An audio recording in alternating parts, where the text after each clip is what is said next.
chose Death to be the character in Darksiders II because War really set the stage for the Darksiders universe and introducing new elements, and we felt bringing in a new horseman with a totally new playstyle, different personality would be really cool, and Death is probably the most well-known of the four horsemen, so we thought he should get his shot. What makes Death different from War is almost everything about him.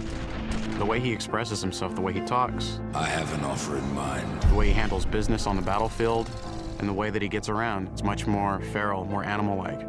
War is very much like a force meets force, a very head-on, steadfast, loyal-bound soldier. Death is much more of a calculated, elegant fighter, a chilling opponent on the battlefield. His traversal has definitely improved. It's a lot faster, more responsive, and so is his combat. His weapon is more interesting. He can dual wield or wield a single heavy weapon, depending on your playstyle. Death's primary weapon is a scythe.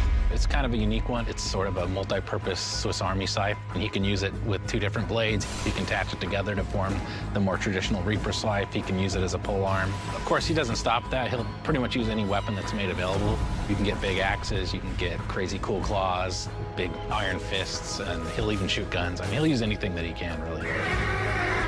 The main improvement from Darksiders 1 to Darksiders 2 was depth. We wanted to make the game more involved. We wanted to have more context. We wanted the player to really feel like they're in a real world with people living there, stuff going on, things going on. We give them more items to tailor their own character, more characters to speak to, so we've got a lot more immersion on the story side of the game. The first game, most of it took place on Earth, so now we were totally free to create all these new areas. We have angelic fortresses, demon cities, the city of the dead. It got our team super excited.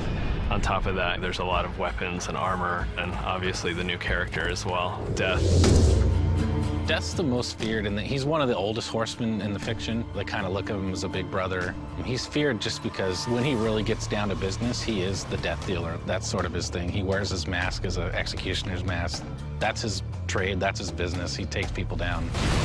He doesn't wait for things to happen, he causes them to happen. So it's a much more aggressive style of game and a more aggressive character. I mean, I guess it's all wrapped up in his name, right? War implies some conflict, but death's the final end. Who doesn't fear that?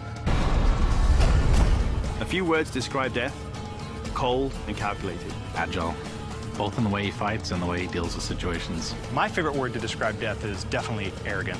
He's an opportunist. If I could describe Death in one word, it's probably badass.